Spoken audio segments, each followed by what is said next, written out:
कहानी के शुरुआत में हम एक शिप को देखते हैं जो कि सोवियत यूनियन की मदद करने के लिए अपने साथ बहुत सारे गोले बारूद और हथियारों को लोड करके ले जा रही होती है।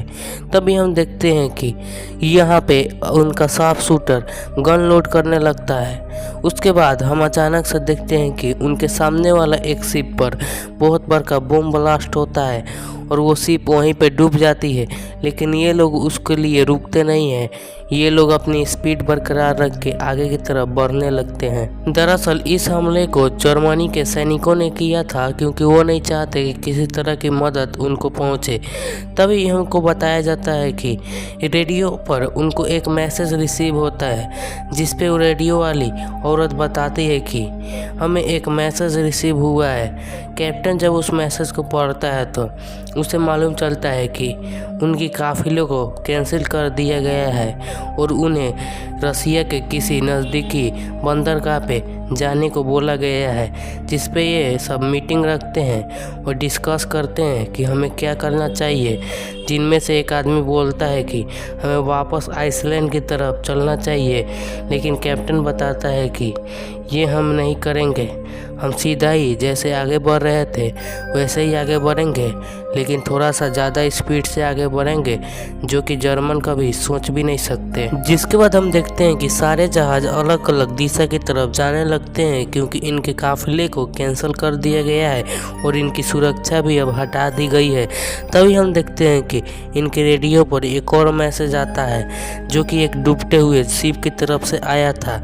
फिर ये सब मीटिंग करते हैं तो वो रेडियो वाली औरत बताती है कि हमारे 4 शिप अब तक डूब चुकी है। जब इनका को कैप्टन बाहर जाकर देखता है तो बाहर बहुत सारा धुआं होता है। जब वो दूरबीन से चारों तरफ देखता है तो उसे समुंदर में एक डूबती हुई शिप दिखाई देती है, जिनमें से चिल्लाने की आवाज़ आ रही होती है, मदद मांगने की आवाज़ आ रही होती है। जिसे देख के को कैप्टन बोलता है कि शिप उनकी तरफ ले जाओ, हम उनकी मदद करेंगे।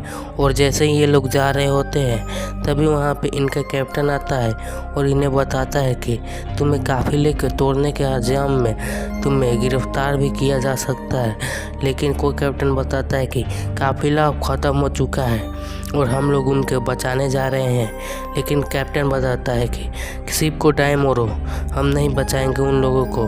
तभी हम देखते हैं कि उस शिप पे बहुत बड़ा बम ब्लास्ट होता है और उस शिप के सारे व्यक्ति वहीं पे मारे जाते हैं और वो शिप भी वहीं पे डूब जाता है। लेकिन जब ये गौर से देखते हैं तो पानी में माइंस बिछे होते हैं जिससे टकरा के इनका शिप भी ब्लास्ट हो सकता है। जिसे देखते हुए ये लोग 2 व्यक्ति को तैयार करते हैं जो कि पानी में जाके उन माइंस को हटाएंगे, जिसके लिए 2 व्यक्ति को पानी के अंदर उतारा जाता है और ये व्यक्ति माइंस को हटाने लगते हैं, जिनमें से एक व्यक्ति माइंस को हटाते समय पानी के अंदर ही गिर जाता है।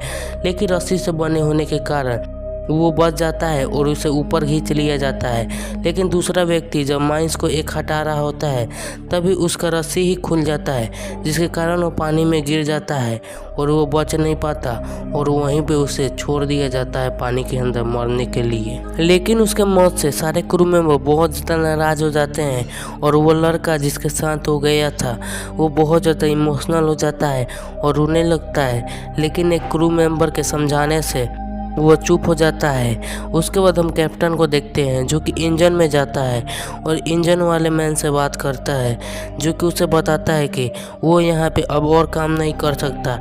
लेकिन कैप्टन उसे समझाता है जिसके कारण वो मान जाता है और वहाँ पे काम करने के लिए राजी हो जाता है। और उसके बाद कैप्टन जब बुक पढ़ रहा होता है तभी उसे को कैप्टन आके बताता है कि क्रू मेंबर बगावत कर रहे हैं और वो लोग बहुत ज़्यादा नाराज है। जिस पे कैप्टन जाके उन्हें समझाता है और उन्हें लेक्चर भी देता है लंबा चौड़ा, जिसके बाद वो सब समझ जाते हैं और उनकी बात मान लेते हैं। उसके बाद ये सब सामने देखते हैं तो वहाँ पे एक शिप डूब रहा होता है जिसे एक फाइटर प्लेन ने मार के डुबा दिया होता है। जिसे देखने के बाद ये सब बहुत बुरी तरह से डर जाते हैं और अपना गन लोड करने लगते हैं। उसके बाद ये प्लेन तेजी से इनकी तरफ हमला करने लगता है और हम देखते हैं कि ये प्लेन जर्मनी का होता है, जो कि हिटलर का उस पर सिंबल बना होता है।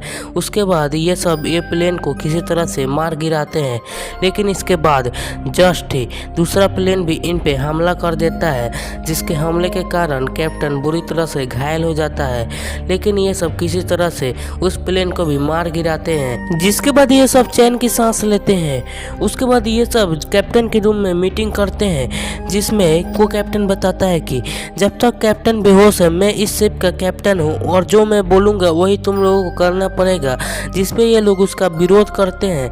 लेकिन कैप्टन सबको डरा धमका के अपनी तरफ किसी तरह से कर लेता है और वहाँ से सब लोग जब चले जाते हैं तब को कैप्टन फर्स्ट बॉक्स में से एक सुई निकालता है और उसे कैप्टन के गर्दन पर लगा देता है। उसके बाद इसके कहने पर शिप को घुमा दिया जाता है और ये लोग आइसलैंड की तरफ निकल जाते हैं। लेकिन इनके रास्ते में बहुत सारा बर्फ आ जाता है, जिससे यहाँ पे ठंडी बढ़ जाती है। उसके बाद हम देखते हैं को कैप्टन को, जो कि कैप्टन को वही इंजेक्शन फिर से गर्दन पे लगा देता है और जब वो बाहर की तरफ देखता है तो वहाँ पे बहुत सारे बर्फीले इलाके होते हैं, बहुत सारी ठंडी होती है, जिसके कारण इनका हथियार जो होता है गन वो भी जम गया होता है, जिसके कारण ये सब अब सेल्फ डिफेंस भी नहीं कर सकते थे। उसके बाद जब वो इंजन वाले रूम में जाता है तो वहाँ इसे मालूम चलता है कि इंजन उस लड़ाई के समय डैमेज हो गया था, जिसके कारण ये सब फुल स्पीड से अभी नहीं बढ़ पाएंगे जब तक इंजन ठीक नहीं हो जाता। उसके बाद को कैप्टन के रूम में जाता है देखने के लिए, तभी उसे मालूम चलता है कि कैप्टन वहाँ पे नहीं होता और वहाँ से ये बहुत ज़्यादा घबरा जाता है और कैप्टन को इधर उधर ढूंढने लगता है। जिसके बाद ये सब ढूंढते ढूंढते वो जब गन वाले रूम में पहुँचता है, हथियार वाले, तो वहाँ पे उसे कैप्टन दिखते हैं, जो कि अपने हाथों में एक हथियार लेके खड़े होते हैं। दरअसल कैप्टन को मालूम चल चुका था कि उसे जहर दिया जा रहा है और कैप्टन बताते हैं कि वो जहर गर्दन पे काम नहीं करता, जिसके बाद ये को कैप्टन बहुत ज़्यादा अफसोस करता है। उसके बाद को कैप्टन ऊपर की तरफ आता है, जहाँ पे वो देखता है कि वहाँ पे उनके आसपास एक फाइटर प्लेन मंडरा रहा है, जिसे देखने के बाद ये बहुत ज़्यादा डर जाता है। जिसके बाद वहाँ पे कैप्टन आता है और ये सुनने के बाद कि उनके पास हथियार भी नहीं है सेल्फ डिफेंस के लिए, वो भी बहुत ज़्यादा घबरा जाता है। लेकिन उसे एक आइडिया आता है कि नीचे की तरफ एक हथियार पड़ा हुआ है जो कि हमारे काम आ सकता है। जिसके बाद ये सब उस हथियार के पास जाने लगते हैं, लेकिन समस्या ये था कि वो हथियार बहुत बड़ा है, उसे ऊपर की तरफ नहीं लाया जा सकता था।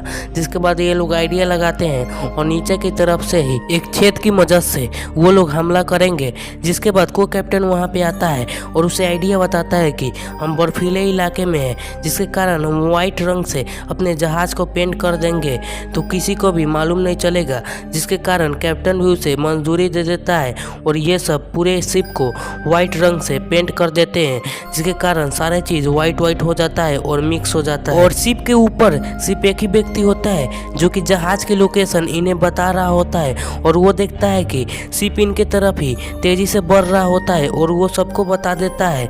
लेकिन वो शिप बिना हमला किए ही वहाँ से निकल जाता है, जिसके कारण ये सब बच जाते हैं और ये लोग चैन की सांस लेता है। उसके बाद वहाँ से कैप्टन अपने रूम में चले जाते हैं, जिसके पीछे पीछे को कैप्टन भी वहाँ पे पहुँच जाता है, जहाँ पे कैप्टन उसे अपनी बचपन की एक फोटो दिखाते हैं और वहाँ पे को कैप्टन बैठ के उनकी कहानी सुनता है। जिसके बाद कैप्टन कहते हैं कि अब तुम ही इस शिप की कमांड संभालो और तुम्हें ही मैं कैप्टन बनाता हूँ।